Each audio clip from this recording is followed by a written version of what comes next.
All right, everybody, welcome to another episode of the Leadership Blend television show with your amazing host, Ricardo D. Rice. And unbeknownst to me, today's episode is actually episode 17. So we're just rolling right along season 2.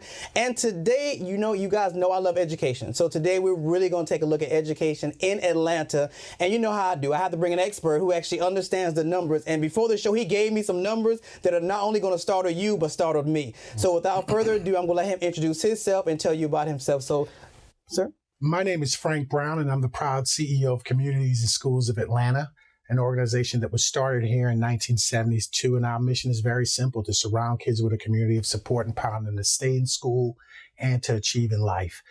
Currently, we're in 57 schools. We're in 4 school districts here in Atlanta. We're in APS, Fulton County, DeKalb County, and Clayton County. We also are now supporting about 100 of our alumni who are away in college with scholarships and transportation and all types of supports there too. So we believe that high school is not enough for our children and that they must go on to either go to college, to technical school, the military, or start their own business. We want them to be full participants in the American dream, and we touch about 44,000 kids across the metro Atlanta area. How old is the Atlanta branch? We started in 1972. So it started here. And okay, now, so it started here. Yeah, it started here. Okay. So that's why I tell people very few people run something that started locally and spread nationally. This is very true. So I tell my staff, we are not just a normal affiliate in this network. We should be the best affiliate in this network. We should be the most innovative and the most impactful. If we started something, we should be the innovators of it. So for us, that innovation it used to be focused on just getting Black and brown kids out of high school. In the 70s, you can get a job in that economy, and you didn't need more than a high school diploma to get a job at a factory or something. But most in this economy, over 2/3 of the jobs in this economy require some type of post-high school certification. So that alone negates a high school diploma being enough. And so for us, we want our kids to be homeowners, taxpayers, full participants in the American dream. And God knows with everything that's going on in this world, poor Black and brown kids need to have a track or options that will make them full participants. And that's what we're focused on. So let me ask you about technical college education, because I remember a while ago I'm 40. Right. So in my day, it was a big thing. If you didn't want to go to school, you go to a trade school, you get your nice trade, make some nice money. And then the narrative started changing some years ago. And they kind of like, no, we want everybody to go to 4-year schools and, trade schools don't. Now I'm seeing a resurgence of, no, we're out of carpenters. We don't have people. What does that look like now? I think it's something very promising. I think the former governor, Nathan Deal, came up with a Hope Scholarship for technical schools. If you landed in a certain category, you could go to technical school in the state of Georgia for free. Is that still standing? Yes. It's if it's certain career tracks that they will pay for you to go because of what you said. We have to hire for the movie industry here in Georgia. They are bringing in more people from the outside because we don't have a home base of talent. A lot of people believe we lost that Amazon's headquarter race because we didn't have a diverse pool of local talent. So for me, we're at the forefront of changing that. Just for example, last October, we took our kids to LA. We went to University of Southern California. We went to Mattel's international headquarters. We took them to the FBI field office in LA. Wow. We took them to Universal Studios, Warner Studios on VIP tours. And we took them to the best restaurants in LA. The reason why we do that is because it's exposure. I don't care if you're poor. I come from a single parent home. I'm from Charleston, South Carolina. But for the grace of God, I wouldn't be here for you, but for my education. Yeah, I went around Charleston. Yeah, I mean, it's a tough city. It's a tough city. That Walterboro was tough. I mean, it's hopeless if you don't have an education. In Atlanta, for example, the chances of giving out a poor neighborhood is 4%. That's it? 4%. If you're born in poverty in this city, more than likely you will die in poverty. And we see it in APS. I was telling you earlier before we got on camera, the median income for Black families in APS today is $23,000. I'm trying to figure out how do we get there? Like 23, that's not even enough for a young adult. We have kids today who's still the first to graduate from that home as a high school graduate in 2020. And you say that, and also Atlanta's the city that has more Blacks making over $200,000 than any other city in the country. But the key difference is we're all transplants. We're not from here. We don't have connections to these neighborhoods that Dr. King grew up in. We don't know about them. They're not the same neighborhoods. They're being gentrified. So we as Black people come here thinking Atlanta is the be all end all. And if you're educated, it is. You can link in and, you can, but if you're not educated, you're stuck in poverty. This year, we're going into Thomasville Heights.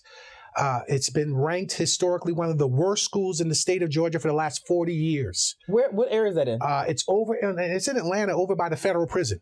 You know, the federal prison over there. It's right. Think about that. Yeah, how many children wake up in the morning and they got federal prison guards? Because there's an apartment complex literally, I think, across the street from there. And it's a slum village. I mean, the people are being, the trash is not being collected. They're dilapidated apartments that are boarded up. And then the next one, we're going over there at our own cost because we're in the South Atlanta. That's in the South Atlanta cluster. So we are already in these other schools. So we believe that it's worth us putting our own dollars on the table and saying, hey, let's go into Thomasville and see if this model works. And the reason why we believe our model works, one, it's a 50-year model, but it's evidence-based. The nonprofit world is now being asked to almost operate like a for-profit. Technically. Like we have KPIs when I talk to my board. We're looking at ROIs, return on investments.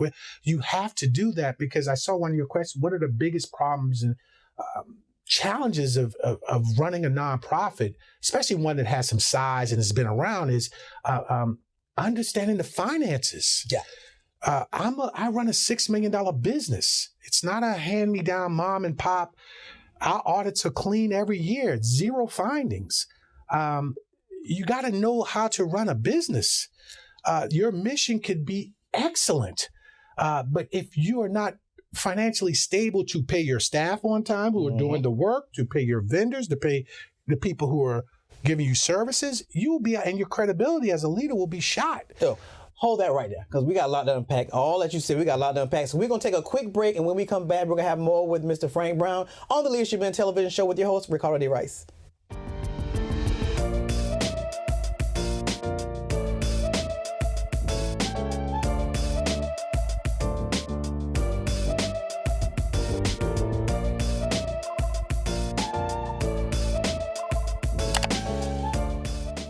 Okay, so you just completely blew my mind with all these numbers and figures because, you hear, especially as it pertains to Atlanta, this is Black Mecca and all this, and all that stuff may be great, but the disparity, especially in income, just from what you said, I think that's beyond uneven. We're unkeeled at this point. I don't.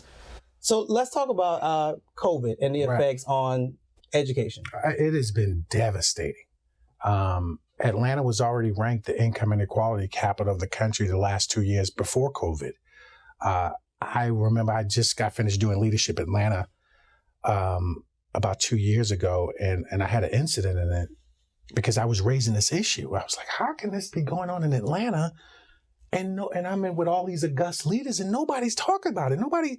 I'm not from here. And so for me to not be from here and to be like, wait, this just don't seem right. And I had an incident where a guy called me a poverty pimp. Oh, wait, what? Yeah. A poverty pimp? A Black man called me a poverty What pimp. does that even mean? I don't know, but I guess I was so adamant about it that it started to irritate people. But the really weird thing is, a lot of my classmates who didn't understand it then, to their credit, they have been calling me, what can I do? Well, after George Floyd, after Ahmaud Arbery, after... The conversations are different with those people because now they have context on what I was saying, and it took COVID to really blow the top off it. The problem we have is there are children who never connected in the spring. They never went virtual because they never had a computer. They never had a Wi-Fi. So we are still chasing kids who never connected in March. There was a New York Times article, a Wall Street Journal article saying that virtual learning has been horrendous for Black and brown kids. The teachers talked about even in this year, the kids who didn't connect last spring, they might come in once a week. So it is just Georgia Public Broadcasting just put out a report that says the effect of COVID will be only 3 out of 10 Black kids will be proficient in reading and math. It was already bad. That was my fear. We were making some gains with some of the things that school districts have been doing, but now that's eviscerated. Some studies saying there might be a 10-month academic slide. So for us, we don't have time to wring our hands. The good thing is we know these families. And that's what the great thing about our model is, that so we have a 3-tiered model. We go into the school. First, we get a mandate from the superintendent. There's 12 schools she wants us to work in, 15 schools. And then we go to each school and do a site plan with each school, because every school has a different issue. Poverty affects it differently. It might be truancy over here. It might be gang behavior over there. It might be teen pregnancy shooting. So however it translate, it's still a terrible situation, but you got to deal with each school individually. So do y'all make that plan with the principal? With the principal and their leadership team at that level. And then, so we do 3 levels of service. So I hire a full-time person. These are full-time people, usually backgrounds in education, social work. And my people work 12 months a year, 7 days a week, because as you know, the need doesn't stop on Monday through Friday. Literally. In fact, most of our emergencies happen on Saturday and Sunday. And so these people are literally the best of America. They don't make the most money, but they're loyal to people who need stability right now. You look at the chaos in Washington, you look at the chaos here in our state, and how COVID has just been used as a political pawn, where we got the mayor being sued by the governor about masks. I mean, this is the world we live in, but what we can't lose sight on is Black and brown kids were already behind the curve before this. Mm-hmm. If we don't get our arms around this, there can be a lost, literally a generation lost. And we know that turns into prison pipelines. Mm-hmm. We know that turns into kids being dead. Look at it. 6 people got shot in Atlanta yesterday. 6 murdered. 6 murdered in one spot. Crimes are spiking in every major city. You got no job. You got COVID killing your relatives. You got a president who's stirring it up. And what's going on in Washington? You have an ecosystem for powder keg. So let me ask you this. So the fail-safes, when we say that now kids are going to be doing homeschooling and the parents are responsible, who are supposed to be the gatekeepers? The social workers that come? Or I'm sure we can't point fingers, but like, how do we? I think to everybody, nobody's ever had to deal with something like this before. A virus that literally shuts down an economy, it forces schools and businesses. This wasn't like the 2008 recession. That was a financially induced recession. You still could go around. Yeah, you still could get up and go to the food. You still could see your family. Mm. You had a funeral. Think about this. We got kids who go to funeral. They can't even go see their grandmother dead. They can't even see their mother if their mother passed from COVID. They're the workers who are on the front line. So our families are literally, in some instances, you know, the services we provide are the difference between life and death. And that's how serious this thing is. I just want to let you, please, look at organizations like CIS. Look at the United Way. Look at Big Brothers, Big Sisters. Everybody's trying to do the best they can, but you see the chaos. There's no help coming from Washington. No, I don't think so. It has to be a locally driven response. You look at the food bank. There are people who go into the food bank now who never went, who had 6-figure jobs. The airline industry is about to lay off massive amounts of people that are flight attendants if they don't get this $25 billion stimulus. It looks like it's caught up in politics. Mm-hmm. So these are all the people we serve. And so to let everybody know that there are organizations out there in the gap doing the work. And just to let you know, our results are kids on our caseload, 97% of the 2,700 kids on our caseload did one of 2 things. They either graduated from high school on time or earned promotion to the next grade. 99% of the kids we serve stayed in school. Those are the things that we use, and it's research-based. It's not something I'm just throwing at you. I can get you data and show you. The empirical data shows that we've made a difference. So that's the stuff I'm very happy about. And 100 kids we're supporting in college. We gave away $40,000 in tuition assistance to kids who are low income and away at school. So it's just doing the work. Just doing the work. That's a good place to cut us off. So we're going to take a quick break, and when we come back, we'll have more about this situation. And I want to get into this income gap debacle that we're dealing with on the Leadership in Television show with your host, Ricardo D. Rice.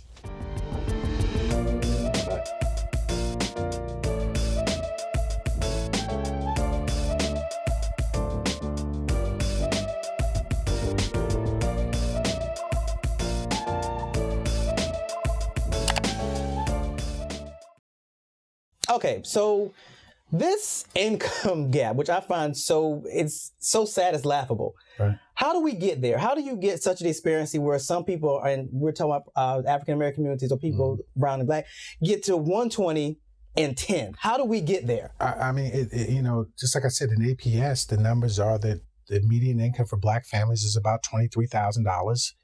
The median income for white families is about $167,000. Think about it. Buckhead alone skews that. And the income inequality numbers, the top 10% here makes over $660,000, and the top bottom 5 makes less than $10,000.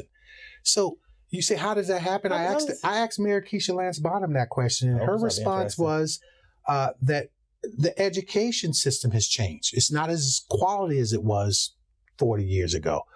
It sounded simple, but if you look at APS, you can see where the poverty matches the academic languishing of kids of color, where the schools haven't performed. They have this thing called the CCRPI score. It's the way the state scores and see if a school's quality. So it's 0 to 100. Most of the schools we serve are in the 40s and 60s. So that, and the score is just academic, it's school environment, it's all these metrics. It's not just a straight up and down test score driven thing. It's thousands of metrics. And the majority of the schools we serve are in the 40s to the 60s. Now tell me this, would you send your child to a D school?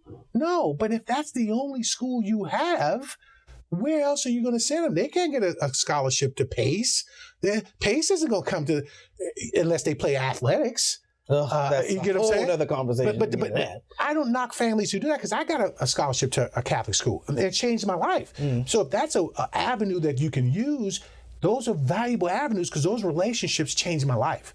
I don't think I would have gone to law school without that Catholic school that really, really showed me what success looked like, as far as having a career and having a family and having values and having those types of moral compasses to keep you in line when you don't have a father around like I didn't have. So I don't knock how to get out, but for me, it's if there's only a 4% chance you will leave poverty here, that means you have no chance. And I think that's why CIS was created, because we don't believe that. For example, there's a young lady named Ariana Hollister.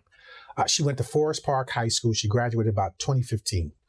When I first met Ariana, I took her to the White House to meet Michelle Obama. She had this thing about kids who had overcome and were going to college, this kind of convening thing at the White House.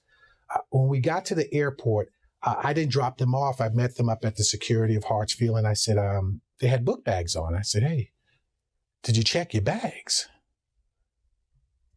And they said, we have no bags. I said, what do you mean you have no bags? Everything they had was in the book bag. That was on her bag? That was on the bag? Yes. This child was going to wear sweats into the White House. Wow. That night when we got there, one of them periods came on. There were some other issues, private issues that went on. And I never go anywhere with children by myself. So I had staff on the ground with me, and they jumped in, and we went and spent about $700 and took those children to the White House. You would have never known what had happened the night before. Ariana just graduated from Howard University. Nice. We paid about $40,000 of that tuition over 4 years. Ariana now has a job at Accenture Federal in Virginia. Nice. Ariana will be mentored by my Leadership Atlanta classmate, Jimmy Etheridge, who's the CEO of Accenture North America. And when I tell people that story and we put it together, Ariana has now changed her whole family's trajectory. She'll be a homeowner. Her little sisters who are still at Drew High School have something to look up to. They were homeless, and she still was a salutatorian coming out of Forest Park. And she graduated Howard in 4 years. That's the prototype of what we're doing en masse. The starting nose tackle at the University of Georgia is one of our kids, Devontae Wyatt. Devontae went to Towers High School. Devontae had about a 1.8 GPA coming out of Towers, even though Kirby gave him that great scholarship. Before he went to Georgia, he had to go to junior college. They sent him out there tonight. We paid for the tuition.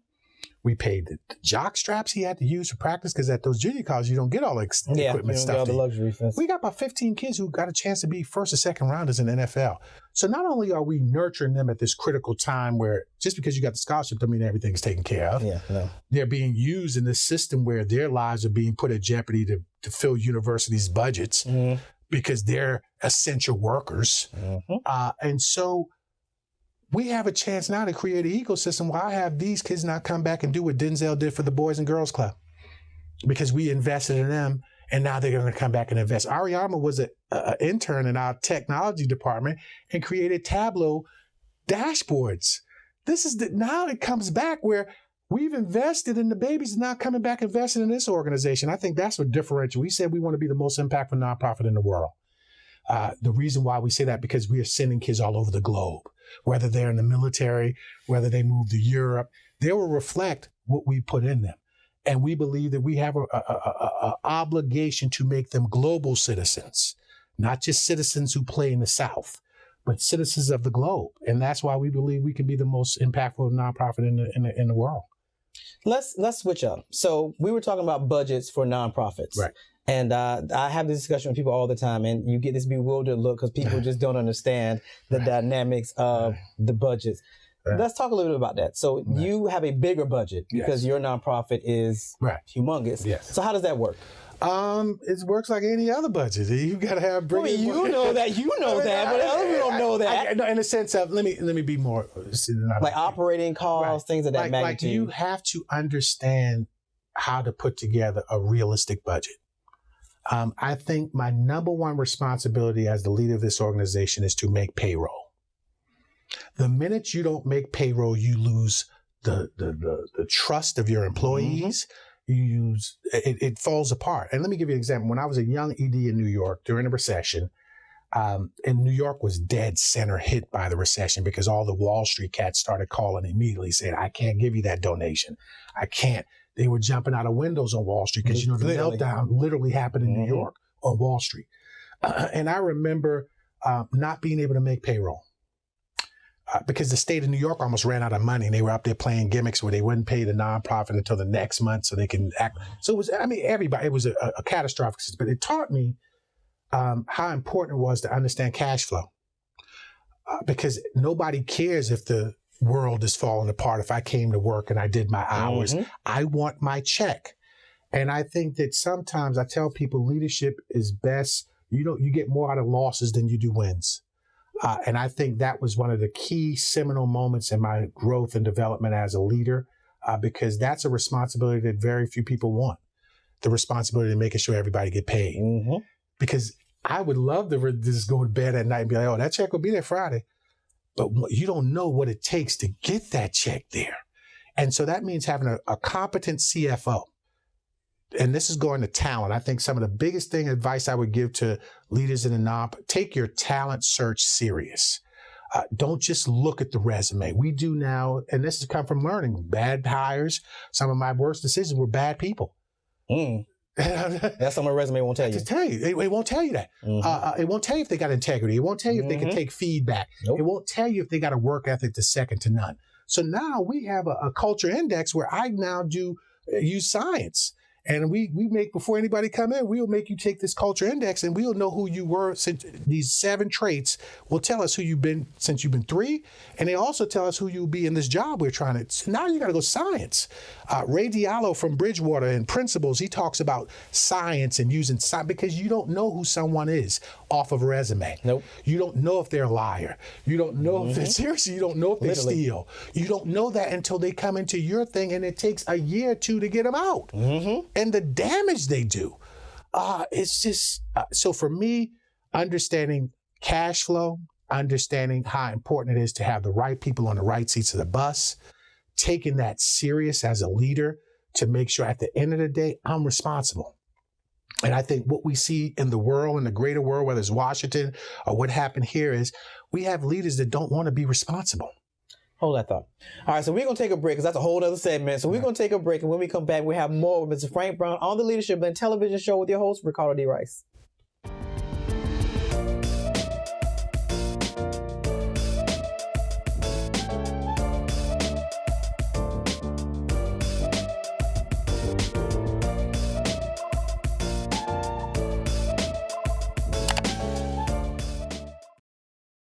Okay, so Frank is trying to make me go an hour with all this good information. I just want to say that on camera, that he's trying to make me go an hour with all this amazing information, because anybody that knows me knows I live for this kind of stuff. Right. So I'm going to have to bring him on the podcast, because those of you that watch the podcast, y'all know we be going in on the podcast, which I can't do here.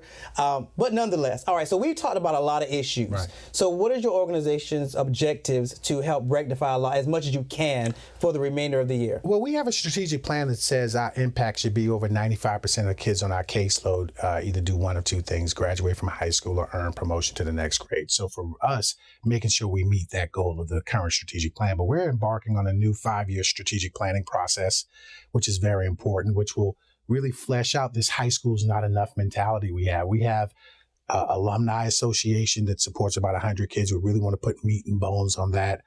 We're about to roll out this Latin excellence program. One big factor. This is the first time in my tenure that 10% of my caseload is Hispanic.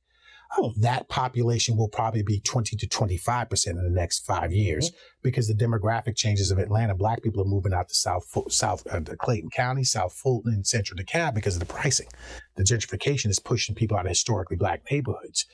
Yeah, So for us, it's making sure that we introduce that program, because 40% of Hispanic homes don't have computers.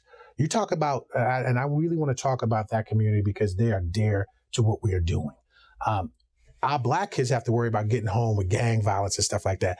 Our Latino kids have to worry about, if they come home, will anybody be there? Because ICE might have did a raid. So that's a different thing. In the Latino community, the problem we have with kids connecting is because they're not in school, the parents say, okay, well, you're not in school, good, let's go work. The parent we have in the African-American community might be 2 or 3 people ain't working in that house, and the kid ain't working either. So it's different things, but the barriers are still the same. Those kids, if they're here, they should have the same chance at the American dream as we all have. We're not here to mitigate their immigration rights status. That's not what we're here to do. We're here to serve them like we would serve any other child in this country. And I think that our goal is to introduce and beefing up our alumni affairs, meet our 95% goal. We've expanded. We're in 57 schools now. We have about 20 some odd schools in APS we serve. We have 19 schools in Fulton County.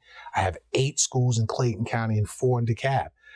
So really servicing, and the first thing we're doing is trying to reconnect those kids who weren't connected in the spring. Finding them, finding out where they are, because the longer they're disconnected, their grades are just going further in the hole. So how does that work? So is there like I'm sure you have so we do home visits. So let me just give you an example. So we have 3 tiers. The first tier of service we do in the school is whole school. So we do an anti-bullying campaign. The whole school can come to it.